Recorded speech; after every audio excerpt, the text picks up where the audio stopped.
let me welcome you all to this panel and to our esteemed panelists. We have Werner Vogel, who's the CTO at Amazon. We have Mihir Shukla, who's the CEO and founder of Automation Anywhere. Shane Tackett, the CFO of Alaska Airlines. And Kim from IATA, who is SVP for Information and Data. Now, a couple of weeks ago, I think it was, I was at one of the world's biggest tech conferences, and I moderated a panel on sustainable aviation. And here I am at one of the world's biggest aviation summits, and I am moderating a panel on AI. The irony is not lost on me. Every company has become a tech company, and now perhaps every company is slowly becoming an AI company. When we look at aviation, there's a lot to break down as to where we can use AI and machine learning and automation, whether it's designing aircraft, whether it's operations, whether it's maintenance, whether it's customers, and we're going to cover off all of this today. But most importantly, by the end, we're going to plan at least to give you a take-home message. You're going to have a checklist, really, of things that you should be doing, putting into action as you leave the panel, so you are not left behind. We're going to kick off with Mihir here, because I think to get an overview of the broad spectrum of how automation and AI feeds into aviation right now, you work with lots of clients in this space. Give us the rundown. That is a great question. When we work with various aviation customers, when I talk to the CEOs, normally we break it down into three distinct areas. There are three largest impacts for AI. The first is operational efficiency. Likely in next 3 to 5 years, airlines can improve margins and EBITDA growth by 30 to 40%. That's sizable. That's about $20 to $40 billion for the entire industry. So that's one big area for the airline industry. Second is customer service and customer engagement. I think there is a lot of chatter about it, how it could completely transform customer engagement, including AI assistance for the agents. And the third area is quality. Quality in every aspect of it, from maintenance, crew scheduling, baggage handling, across the board. A significant improvement on the quality. But one thing we talk about to the airline CEOs is this is one of those technologies that it shouldn't be just an IT strategy. It needs to be a business strategy. This is not a technology you push down in the dungeon with the IT team and let them figure it out. When something as important as improvement to 30, 40% to your EBITDA, make it a business strategy. It's not just an IT strategy. This is something that matters. Walk us through, as a CFO of an airline, Shane, is it difficult to know where to invest your money? We were speaking before this panel about some of the technologies that we have been told will transform industries before. Blockchain, the metaverse, now it's AI. How hard is it to know which bits to invest in? Yeah. Great question, Anna. This is one that we are grappling with, I think, every airline and lots of businesses, right, Mihir? And I would agree on the three categories that Mihir mentioned. I would say, the way we look at the airline is first, they're people businesses, and we're going to maintain that focus. It's going to be mostly about our customers and our people. They're going to continue to be people-intensive businesses. It's important to use technology to make them safer, to make them more efficient, to make the operations more resilient, but not to lose the perspective of what we're doing every day, which is ultimately serving people, getting them to places they need to go. In terms of how to invest, Anna, what I would say about that right now is the biggest potential areas are in the operational resiliency. That's become, as we've come out of COVID, responded, getting operations back to sort of pre-pandemic levels. What we found in the industry is there's a lot of need to invest in the resiliency of these complex operations that we have. And we're hopeful that things like AI can help us plan that more efficiently, more effectively. So when things do go wrong, we can recover much more quickly and invest in the broader asset base, aircraft, airports, more efficiently than we do today. Just going to add that in terms of resiliency and agility, in the April floods in Dubai, I was literally going to come to you about that, because that is a great example. We saw our AI agents ran maybe 10x of the regular volume, and we saw at the rate at which AI was able to reschedule, replan, cancel, rebook everybody's flights. Looking at that volume and at the pace at which it happened, I'm not sure how would that happen manually. So to your point and the prior panel that we saw about amount of changes world is going through, agility is the new foundation of stability because you don't know what to predict. But as long as you're agile, you will be fast at dealing with it. And so AI is a huge help in that regard. Yep, would totally agree. Werner, let's go to you. If every company is now a tech company, what can aviation learn from a company like Amazon? Well, I think first and foremost, let's demystify a little bit of the whole AI talk. Just the fact that a year and a half ago, someone launched a chatbot that made it very interesting for people to sort of engage with AI systems doesn't mean that this is a completely new field. This is a field that is more than, I mean, look at Amazon. 25 years ago, we started using AI. Recommendations, similarities, people who bought X, Y, all this kind of fraud protection, fulfillment placement, all these kind of things are all AI-driven. There's a great quote by John McCarthy, who's one of the founders of AI. He said, as soon as it works, we don't call it AI anymore. Yeah? And maybe you could flip it around as well. If you call it AI, it doesn't really work yet. Yeah, but that's only about the things we've seen in the past, let's say, year and a half. There's tremendous potential, I think, in Gen AI. But we shouldn't forget what I would call old-style AI, the AI that just works. Whether we talk about natural language processing, whether we talk about video processing, image recognition, all these kind of things. If you look at some of the recent proof of concepts that have been built by one of our partners for our customers, only 15% of the Gen AI project proof of concept actually results in a production system. The other 85% uses traditional AI. Yeah, there is a whole body of work from past 20 to 30, 40 years in AI that works really, really, really well. And we shouldn't forget that that is actually the bulk of AI that is going on at the moment. Targeted projections with deal, for example, if you think about part replacement, early part replacement, I mean, AI has the opportunity to be 4 times as fast in indicating which parts of the airplane actually should be serviced. But that's not Gen AI. That is just traditional AI. So let's not think about that AI suddenly appeared in our world. It's been there for a long time. So I always think that you have to look at sort of what is your customer, who are your customers for this particular technology and work from them backwards. Or obviously, the consumer in this particular case is a big target for artificial intelligence targeting. If you look at sort of a number of years ago, many people would be considered to felt themselves as cattle if they would have to go into an airplane. But I think generative AI, for example, has an opportunity to build personalized experiences for that one unique customer, where you know in real time who is this customer. So your customers are, on one hand, are the consumers. Then there is employees. Employees often don't have access to the same digital information that the backend systems have.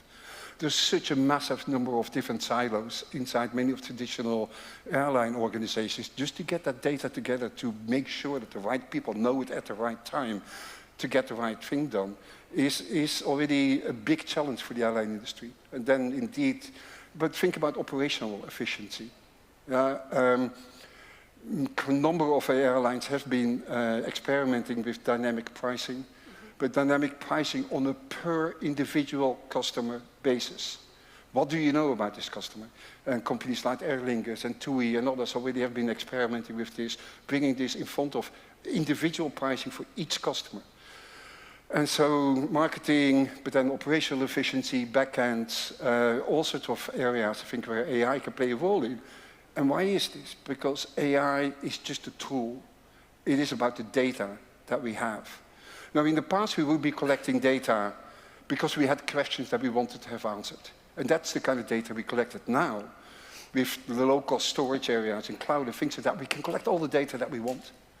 But now we have all this data. Now you need to look for the pot of gold in there, or or whatever, the needle. So what's the best tool to find a needle in a haystack is a magnet. And machine learning, AI, is the magnet to find that pot of gold in your data. So I think that are the opportunities we have. We now have all these data sitting in different silos, bringing them together, and using AI as a tool to get insights in it. I mean, that's where it is. It's a tool. The pot of gold is still your data. It's all about the data.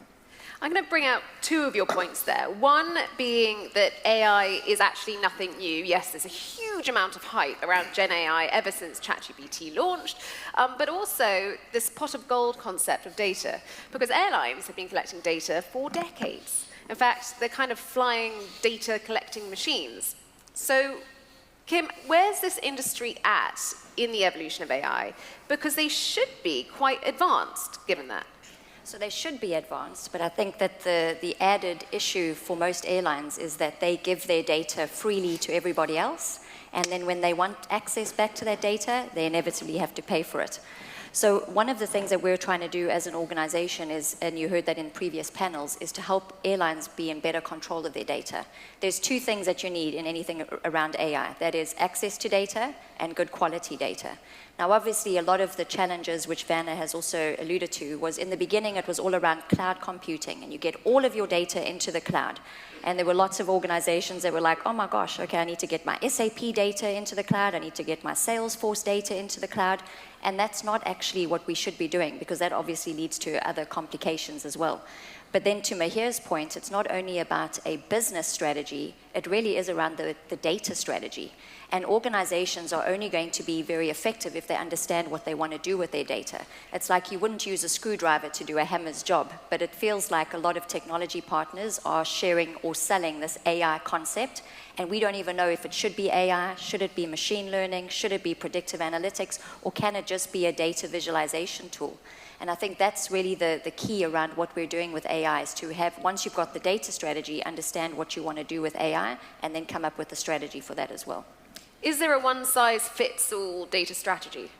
No. That's a shame. Unfortunately not. And it all depends on, also with aviation, they are so integrated into the value stream. I mean, an airline doesn't operate in this vacuum. They are reliant on airports, they're reliant on ground handlers. Everybody just kind of feeds in, the regulators, the governments, everything. Whereas if you're looking at and I can talk because I was once in banking, if you're looking at a banking data strategy, it's a no-brainer. We have these customers, we get all of their data, all of our products and services are specific to our customers, and we don't worry about many things. Sure, there are regulations, but it's a lot more complicated in an airline industry. I think one thing I would mention, though, is, I mean, absolutely correct, you need a data strategy, is in all my conversations, I have never found anybody who has figured it out completely. And only one company that I've encountered that has that was completely in, kind of Outlook and mail-driven. It had no ERP system or any kind of a system. My point is, everybody has data somewhere in the middle. I haven't fully figured out. It's not worse. One of the things Gen AI is particularly good at is to manage unstructured data. So the fact that you don't have to figure out everything like you had to before, which means there are areas where you can engage today. For example, in customer service, your data likely remains in some system. That's good enough. And you could start figuring it out what to do with it. So what is unique about, as Werner said, the AI is not new. What is new is how fast you can get returns. So with customer service examples, we have seen in 6 weeks to 3 months, a massive transformation. Never before in the IT industry we have seen this pace of it. Like 40 to 60 million benefit in 6 weeks to 3 months.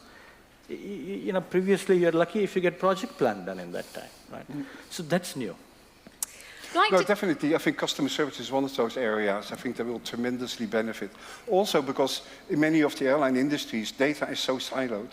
The fact that United actually built what was called a PNR decoder, actually getting the information that is in the record actually in the hands of customer service agents in a way that they could answer questions. Before that, it was just a data record, basically on a screen, green screen almost, because that's how old some of these systems are. Bringing them into a new world actually allows you to actually do transformations on that help your agents to be very effective. I think LATAM Airlines is one of those that actually has gone through this process using that as well. And their customer service sees sort of an 80% improvement in customer satisfaction after having talked to an agent. So also, I think some of the newer customer service systems, if you look at, I mean, here, for example, during the floods recently, the ability to have your customer service agents work from home.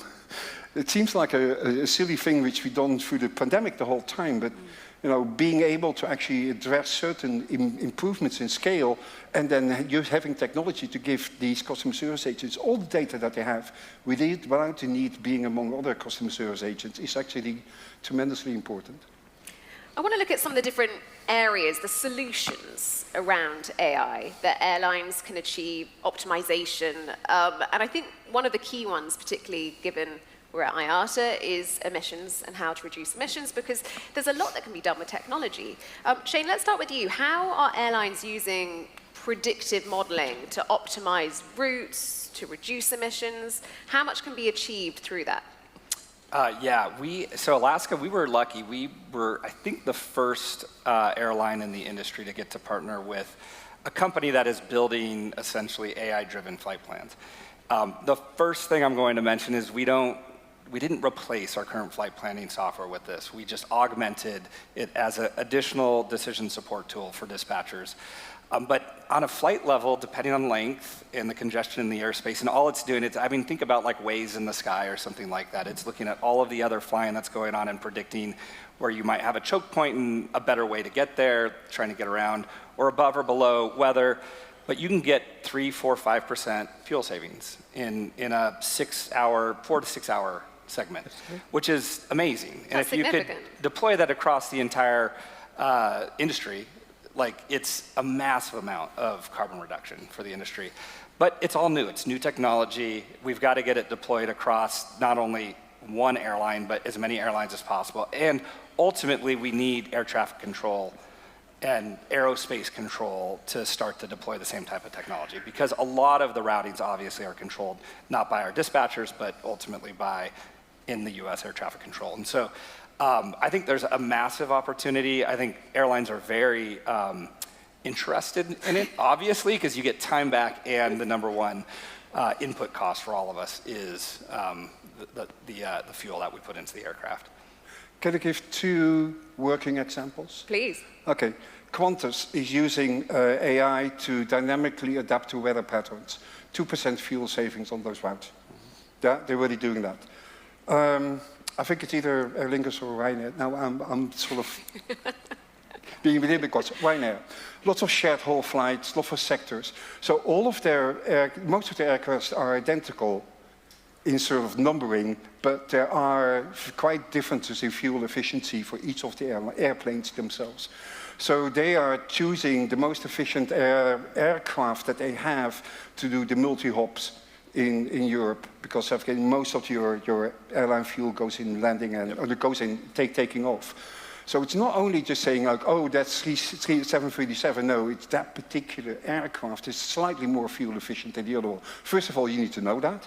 And secondly, then you can put that into your AI systems to make determinations which physical aircraft, should fly which route. Those are already 2 clear examples in terms of route planning where AI can help you. And one more thing, the next piece of this is really managing the ramp area around airports. And so once you're in the sky, like most of us, it's fine, we're good. We feel good, we're gonna get there. The real issue where you have guests who run into frustrations is when you're waiting to get onto the airplane, the sort of airport process, and then obviously if you're just sitting on an airplane waiting to get dispatched to the conga line to finally take off. So I'm as excited about the ability to manage the ramp area, which are congested in every large airport at this point around the world. And I think all of this technology is going to scale pretty quickly into those environments as it gets smarter and better and deployed across the industry more. And especially dynamically adapting to those environments is crucial. United built something called Connection Saver, where they actually budgeted a little bit of time extra before they depart, such that they can actually dynamically change their departure to make sure that most of the customers can make their connections, which saved connections for 200,000 customers in the past year. Yeah. Mihir, how much potential is there then for airlines in terms of reducing emissions through technology, given fuel is, what, 30% of costs, I think, roughly? Something like that. What's the potential to be had here? I think fuel alone is 6 to 7% potential that we know about specific use 6 cases. to 7. Wow. I think total operational saving I mentioned is 30 to 40% to the EBITDA directly. I think one area where there is a huge potential is to think of this technology not as an incremental but exponential technology. What it means is when internet came, some people thought it's about having a website. In hindsight, we know it is a lot more about it than having a website. Amazon thought about it very differently. I think we have to think about this technology like that, where if you could do anything, what would you do? And what happens is suddenly new use cases open up that you could never do with people. And that is where a huge potential lies. So for example, an AI concierge service where it would guide individuals. For example, somebody like me who spends 10 days of a month in a plane, airlines know more about me than my family on certain days. So there is so much potential that now is economically viable to do with the help of AI. That it will allow airline to create a new operating model. Imagine they are here. I think we heard 3.2% margin. Imagine in 3 years you are 6, 8, 10, 12% margin model, and how would that look like? Right? That's the journey a CEO should think about. But the interesting thing also there, so maybe someone of the other can comment on that, is that I've seen quite a few airlines using the data that they have to not only improve their own operations and their own engagement with their customers, but partner up with credit cards and other travel agencies and things like that, where your data is actually your pot of gold that can actually establish these other partnerships. Yeah, totally true. I think, Vernon, like the one thing I would say though is, airlines really need to make sure we've got a close relationship with our guests and customers. Loyalty for many of us is really what drives the economic engine over time. I'm going to hire Mihir, by the way. I just met him outside. I didn't know that we could save as much as he's telling me we can save. I'm very interested in the EBITDA margin expansion that he's talking about, and I'm hopeful that it's all true. I think the way we want to use our data, our information, and I think like this technology is going to help us, is really to have a better relationship, not just know our customers better, but to have a better relationship with them to engender longer-term loyalty. Airline, we don't historically, we're working on scoring really high on customer satisfaction. And that's something like I've been in the industry 24 years. We're all interested in delivering a much higher quality, consistent experience to customers. And that, I think we want to harness the capabilities of this technology and the data to make sure that the outcomes for guests are better and better as well. And I do think, yes, tying a lot of the data, and Kim mentioned it, we lose a lot of it, it leaks out, we don't aggregate it well. There's an opportunity to use this technology to get more of the data to help us go do that. Yeah, and just one other thing I want to add, because obviously the airlines are working hard on the whole CO2 emissions, and sustainability is a massive thing. But then we have kind of left technology to the side because we're assuming if we don't talk about it, then nobody will point at us. But ultimately, data centers, the large language models, ChatGPT had a lovely article from Guardian to say just how much water it takes to cool down that. I mean, so you don't want to do all of this work on the one side and then create all of this other issue on the other side that then airlines ultimately have to be responsible for as well because it's their own airlines. It's a really good point. Data centers use a lot of electricity. So it's important. Your data centers, not mine. Well, so it's important then for the sector to consider what data centers are being used, because there's no point saving emissions with the one hand and then sort of giving it away with the other. And so many of the airline industries have the digital system since the 50s, 60s, big mainframes. Many of them are still in process. Yeah. But if you look at, I mean, these are not my numbers. You can easily reduce your carbon footprint, digital carbon footprint, by 80% by moving over to a cloud environment. We'll be 100% on renewables next year, 2025. We have 500 projects going on around the world in generating electricity. We invest enormous amounts in energy storage. But that's sort of the basics. Our data centers, our environment, I mean, we need to take care of our planet because we need to survive. And as such, we need to be good stewards. Running in your own colo location in a data center that is basically 50 years old and that use standard off-the-shelf servers is the worst thing you can do for the planet. In that sense. Before I move on from emissions, and we do need to move on, I have one question for Shane, and maybe Kim as well. Turbulence. Don't know about anyone else, I'm not really a nervous flyer, but of late I have been buckling myself in for the entirety of a flight, and if I need to get up and go to the bathroom, I run. What's AI able to do with the rather sudden and alarming turbulence that people have been experiencing? Yeah, so certainly from an IATA perspective, this is one of our big key industry initiatives that we spoke about as part of our data strategy that the board has obviously endorsed, is that the more data we then obtain directly from the sensors on airplanes, that can feed into real time, the more information can be given to pilots, and then pilots can then obviously make decisions. And rerouting through turbulence is obviously one of them. Now, any products that we create or any data that we use is never going to forever fix turbulence and guarantee 100% safeness, but it is a mechanism to allow analytics to be produced from this data to then obviously give more information. So this part is happening, but obviously with all of the different data regulations across the board, we need to make sure that we're able to, as an industry, gather that data and work together on these initiatives so that we can share the data, because pilots have to fly all over the world. They're going to have to cross airspace all over the world. So the more data that pilots have, obviously the better informed they are to then make decisions, whether that's before flying or during flight, which is, Yep. Well, that was thorough. I don't know that I have a ton to add, Kim. I would say, to the degree that there's real-time data coming in, whether it's sensors or pilot reports, which is a really important source of real-time turbulence information, that those pilot reports can then get spread amongst all airlines and not just kept within a single airline. Most of us are doing that today. We're reporting to our group of pilots, hey, I just flew from wherever, from Seattle to DC, and over the middle of the country had an issue at 35,000 feet, go around it. And so the more that we can then spread that and share it across the industry, the better. And we should do that as an industry. yeah. Okay, I'll still buckle up though. And run to the restroom. I will still run to the bathroom. Let's move on to touch on predictive maintenance. AI is so great at knowing when things are going to go wrong before they actually do. And this is a huge cost issue, right, for airlines, Shane? Yeah, this is part of what I open with. The operational resiliency is keeping aircraft operationally ready and airworthy.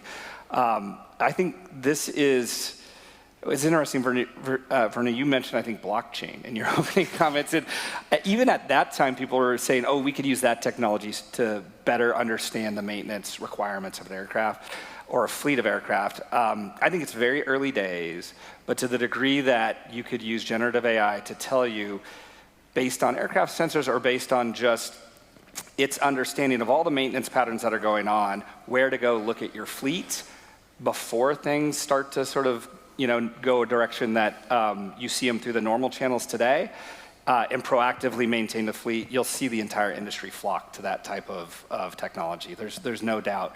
I think, anything that enhances safety is something the industry is going to ultimately invest in, and that's always also going to enhance the operational resiliency and efficiency over time. So we're hopeful on the maintenance space. The one thing about our industry, it's heavily and appropriately regulated in this area. So these things have to be perfect before we deploy them at scale when you talk about the maintenance program on a fleet. Where's the responsibility when we're looking at predictive AI and aircraft maintenance? Is it with the airline, Kim, or is it with the manufacturer like Boeing? Oh, I think once you're out in I own the aircraft, I'm flying the aircraft, I've got my maintenance program that's overseen by a regulator, it's my responsibility. Now, to the degree that we find things that we could build quality into the manufacturing process, I think we've got to go share that with Boeing and Airbus and all other manufacturers, including engine manufacturers, component manufacturers. That would be an ideal use of information coming out of these systems, is to just use it as a really good high-quality feedback loop into building aircraft more resilient up front. And that kind of happens today, but there's a chance that it could happen in an even higher quality and quicker way with AI. I think I would point out that I have a new appreciation ever since we started working with the airline companies. Very unique business, because it's amazing to see how many people need to know the seat maps that you have to share with. The fact that your crew has to be an FBI checked, at least in the US. The fact that the preventive maintenance, because it flies, there are so many unnecessary checks, which is good. As a passenger, I'm very grateful for. But the level of compliance and processes and system is just unbelievable. When you look at through any other industry, very few, maybe nuclear or a few others, have this level of security and checks and processes. So it is quite onersome for people to run it, and AI could be a help across. Yeah. It's good to distinguish between the predictive part and actually the maintenance part. Yeah, where maintenance part is clearly subject to heavy regulations, as it should. Yeah. The detection part, however, is crucial. I talked to one of my customers this morning, and they explained to me that they only had 2 centers in the world where they could actually do maintenance on the aircraft.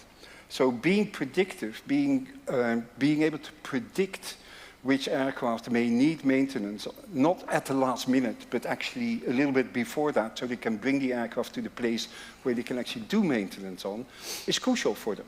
Because otherwise, if it's at the last minute, you need to fly another plane there, you don't have mechanics on the ground there. There's huge cost savings to be had by just having the predictive part right, which is not necessarily subject to regulatory requirements. It's just a signal, a leading signal to yourself.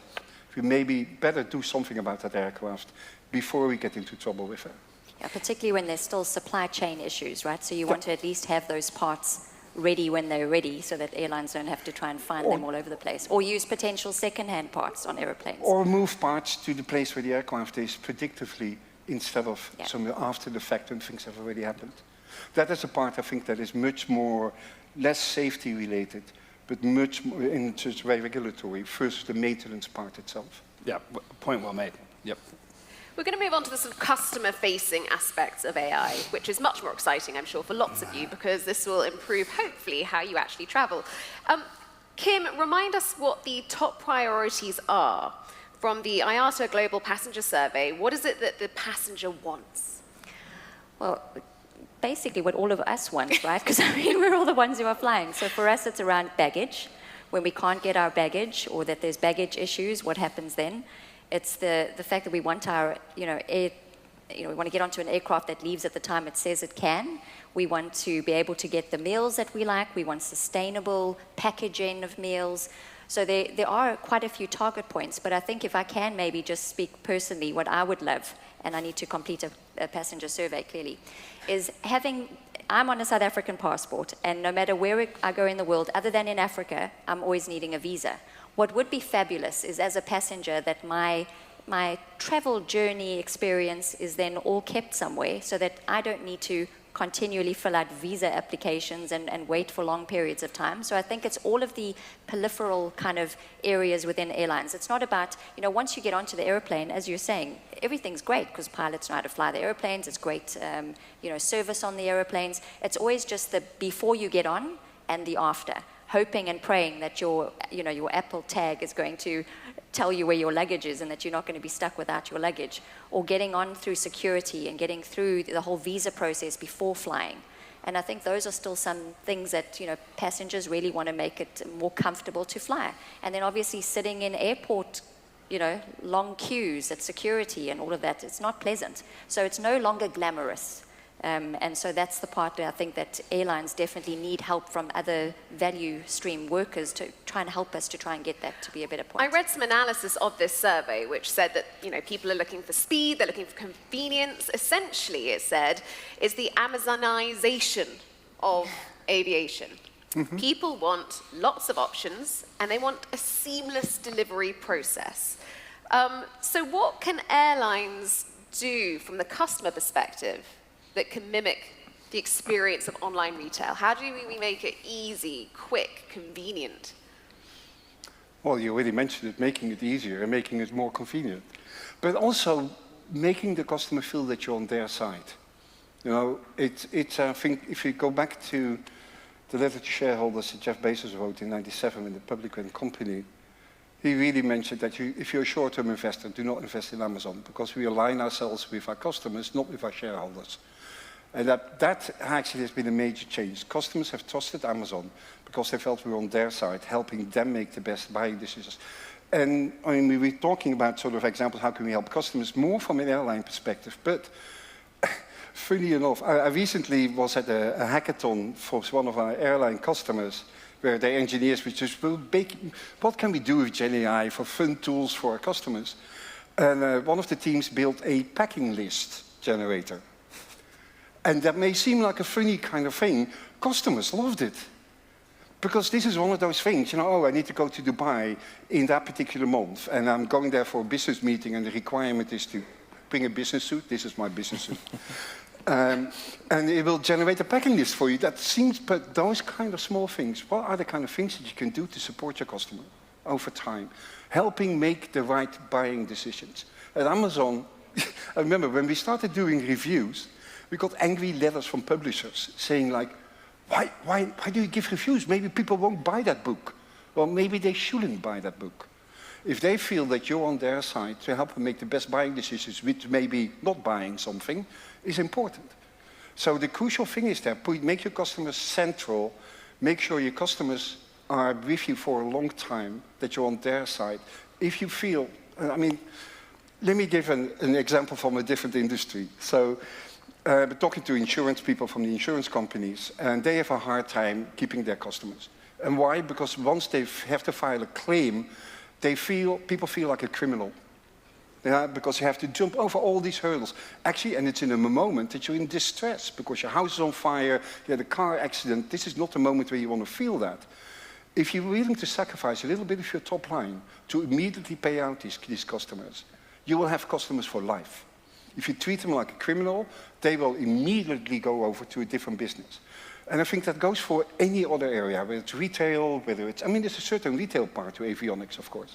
But whether it's in retail, whether it's insurance, whether it's in banking, we've seen the shift from traditional banking to new banking. Why? Because customers were dissatisfied with the customer relationship in traditional banking.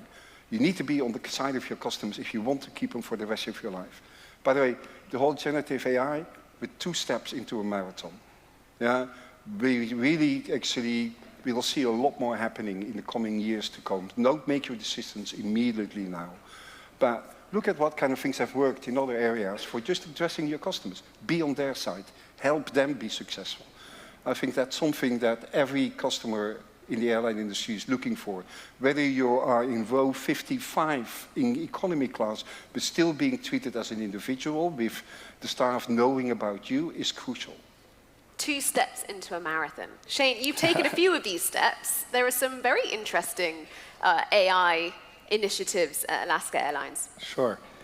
Well, first, I just want to mention, Verna, you're a CTO of a company that is essentially a technology company that actually feels like you care about your customers. And it was, I know, Bezos' sort of core tenet, being customer focused. And a lot of technology companies, that's not the feel you get. So I'm inclined to listen to you as you speak on these sorts of things. We are trying to dabble in a lot of areas. We've talked about some operational resiliency. Another is just schedule optimization. That is actually the economic driver of airlines. It's the schedule. And it's understanding demand patterns and also asset utilization, connectivity. The industry has really not had the ability to do hardcore simulation of different schedule options. And so you've got some technology that does some predictive analytics, some automation, some math, and then you got a lot of people who are then trying to make a decision to trade off, one flight here versus another flight, 2 hours later. And they're inherently, you end up with a schedule that you hope is optimal, but you really don't know is optimal at the end of the day. And you can say optimal is economically optimal, it could be sort of customer satisfaction optimal. You can decide what you want to optimize for. And this is the thing, I'm too simplistic about this stuff. To me, a lot of the AI, it's just the simulation and speed, the scaling of the decision support tools in a way that's never been possible before is something that we get excited about. So we've partnered with a company called Up Labs that are helping to bring this type of idea of simulating schedule optimization to us. And they're moving way faster than an airline could probably move internally, developing this stuff. We did, to a very small slice of customers, getting into the customer piece, begin to allow them to use this beta trip sort of planning AI. And this is actual Gen AI. If you think about it, we've basically shifted the burden of planning your once-a-year family vacation, which is super important to you. And because everything is now searchable, you spend hours of your time figuring out where I want to go, when I want to go there, what do I want to do once I'm there, trying to make sure all of the itineraries work. And over time, not very long, I don't think, you'll be able to do that in a few minutes. Just say, hey, I want to go somewhere warm next month. What are my best choices? These are the types of things I'm looking to do. And this type of technology will be able to tell you that. So those two examples. We've got maybe 6 or 7 we're excited about. Who knows? When and how much. I'm not yet saying that they're going to increase our EBITDA by 30% Mihir, but I'm hoping in the next couple of years we start to extract a lot of value, and our guests do too, from this technology. I think I would, in addition to what everybody mentioned, I think the loyalty program management could be significantly improved. I agree. How do you think it can be improved? I think there are plenty of opportunities with AI and personalization, hyper-personalization at scale. Given the data airline has about me or any one of us, there is so much insight they have and they could share on how I could be using my loyalty points. That's just, a significantly underutilized asset in my view. But again, when I talk to the airline CEOs, I'm being direct here, the airline CEOs tell me that it's not like I'm not customer-centric. Of course, we are in the business because we are customer-centric. So that Mihir, the reason why you or Amazon could be so customer-centric is you have 80% gross margin. So you could run 10 projects, and if 4 succeed, you can deal with it. I wish. What? How much gross margin? Well, automation anywhere has 80% gross margin. So software business is different, right? So I think that is why the reality of the business is, as Shane, you were talking to us earlier, that whatever you try has to have a high propensity to succeed in an airline business. So that is why a margin management and then trying out things that are customer-centric has to happen together. That's the reality of that business. Everybody wants to be customer-centric. Question is, how do you afford it? And how do you run experiments? Well, if you're not customer-centric, you will not survive. It's as easy as that. Yeah, I think in the long term. I mean, look at which of the companies of the S&P 500, the original S&P 500 still exist. One, General Electric, and they're not doing that terribly great. The expectation is that of the current S&P 500 in 20 years, 75% of those companies will be gone. Yeah, so companies living longer than 100 years, longer than yourself, is a kind of exception. Those companies that do very well in that particular segment are 100% customer focused. Alaska absolutely has a really great name in terms of when it comes to being customer-centric and customer-focused, because we're focused on the principles for the long term, not for the short-term sort of gains. I think the AI has to be used to reallocate capital. So I'll use an example in oil and gas company. An oil and gas company, when I talk to the CEO, they say, we also know about renewable energy. But we are a public company, and it requires $3 billion in investment, and where would that money come from? So when you use AI, and one of the oil and gas companies saved $1 billion in a first year and reallocated it to the renewable energy. I think we need to think through this on how this happens. We all want certain things, but how are you going to get there? So if you reallocate capital and then you restructure your operating model, and that's how you make a lasting change in the business. I agree. I'm talking to a CFO here. I agree. I think, look, number one, I can't think of a use case, or we haven't thought of a use case, that if we pursue it and it works, it doesn't result in something that is really good for our guests. And so, like, our lens is, if we can improve the operation, if we can become more resilient, if we can better predict maintenance, if we can get more information in the hands of our customers on the day of travel, or before they get on the plane, or after they get off the plane, or trip planning, like, those are all really good outcomes for the guests. So from that perspective, we're going to invest. We want to invest. Now, I do agree with Mihir that these businesses aren't really capable of having a high rate of failure on the things that we invest in. And so we've got to, as airlines, find the right partners and find the right areas that we kind of have a high degree of confidence if we go down that path, there will be a return in a relatively short period of time. Which brings us into the concluding section, where you each have 2 minutes only, Werner. We need a to-do list, things that people can actually leave this session thinking, these are the points I need to put into action right now. I'll start with Kim. Great. So for me, a couple of things. The first one is, for AI, the whole point is to start small, to pick 1 or 2 use cases and to really run them through. Because, I mean, I know when ChatGPT was launched, certainly in our organization, everybody wanted to have ChatGPT for everything. And we have to operate in a secure manner, so pick 1 or 2 and really then make sure that you get to the end. And if it doesn't work out, then you've got the decision to adapt and change. The other one is to try and attract really good technology type people and data people into aviation. I mean, it is still, certainly what I've seen in the airlines that I've spoken to, a lot of people are still rushing forward to banking and tech companies and not necessarily applying to aviation, which is a pity because of the vast amount of data and just the wonderful exposure that you can get as data experts and technology experts. And the final thing is to don't kind of be linked into any technology provider. It's important to experiment, to explore, and that's certainly what we're doing with our airline community, is having this place where we can have multi-cloud strategy, multi-AI. We're not kind of going to set our goals on only one and kind of push ourselves there. There are many organizations out there that can really benefit, so think big and don't hold yourself back. Shane, what's your advice? That's great advice, Kim. I would, just get going on this. Like, it's time. Like, the technology is here. The industry is a great use case for the technology.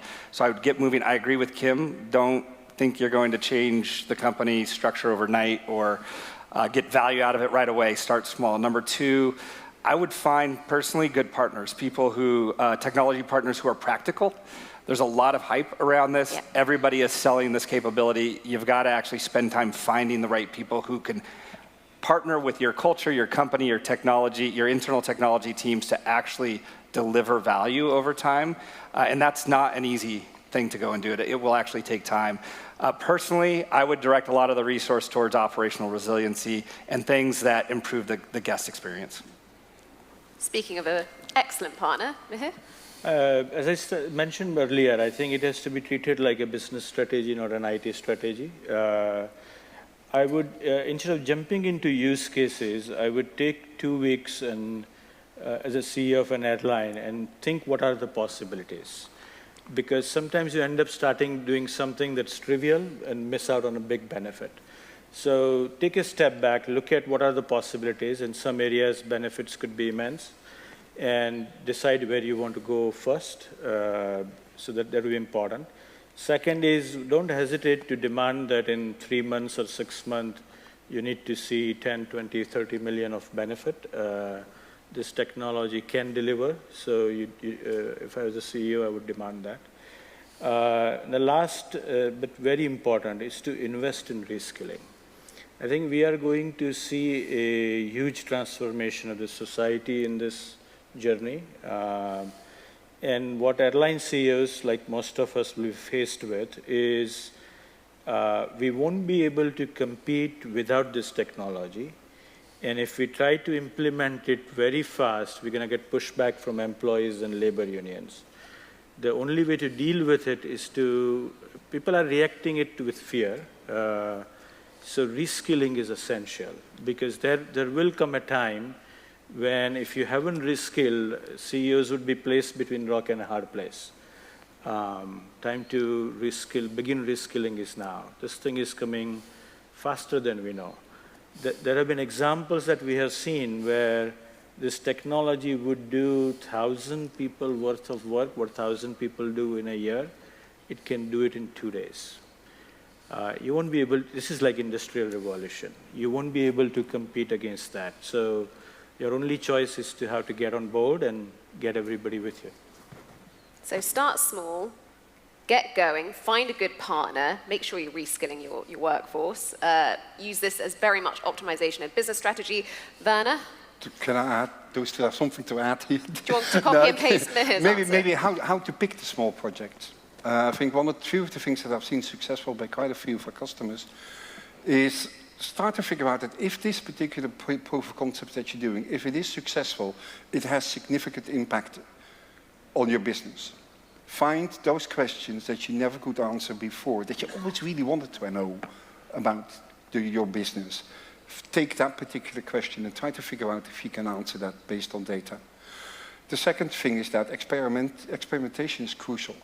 So in that sense, don't lock yourself into one particular provider. It's a bit hard to say that by me, but I was going to say, I'm amazed. Don't do that. So I really want to make sort of Amazon's position in this a bit clearer. AWS is not a consumer business. We are a business to business. We build things for businesses to build their chatbots. We don't play the public chatbot space. Yeah, and as such, don't believe the media if they tell you which are the major players in AI, because they're all focusing on the consumer side of things. In our particular case, we build a system where we have all of the big models available for our customers to experiment with, making sure that you can sort of fine-tune the data with your own data in a safe environment. For us, it is crucial that we build an environment where our customers, let's say Coca-Cola and Pepsi, can sit next to each other on the platform, but be assured that their private data doesn't look to their competitors. So in that sense, what we really think still are in a phase where you should experiment. Don't lock yourself into one particular model. We did talk a little bit about sustainability of data centers, but you have to keep in mind that does this 700 billion parameter model give you so much better results than this 7 billion parameter model? Yeah? For that, you need to experiment. And the cool thing in cloud is that cost is a very good predictor of sustainability at the same time, because you pay for every resource that you've used. So keep in mind, experiment. It's a time for experimenting. And if you want to experiment, look at what your business always wanted to ask. But the other part, I think, which is easygoing, because it's not that really subject to many different regulations, is modernization of your contact centers. Those places where you directly interact with your customers. Make sure that they can have all the tools. Ask your customer service agents, how their job could be much faster. They could serve their customers with a much quicker answer. What kind of insight into the data should they have? So if there's one place where you should start, it is modernizing your contact centers, because there we have an enormous opportunity to have the data that you have to serve your customers better. I love that. I gave you all 2 minutes, but I did bake in some operational resilience into this. You've still got another minute. I was just going to actually say to Werner, the part that I liked about what he just said is that so we spoke about reskilling. So there's these use cases for customers, but I think if you also had at least one internally to actually help employees do their jobs better, you could actually potentially get them to change with the organization. They would buy into it a lot quicker, and then you could potentially have them with more time to do other things. Or make sure that all the channels actually have consistent information. Many of you are an omni-channel business. Yeah. And I remember working with TUI to have a decision appear in one channel took 10 hours before it would appear in the other channels. Yeah. I mean, you have tons of opportunities now to actually make that data appear in all the channels at the same time within seconds. Yeah. I so appreciate your amazing insights and fantastic advice. Huge thanks to our panel here on stage, and thank you all for watching. Thank you.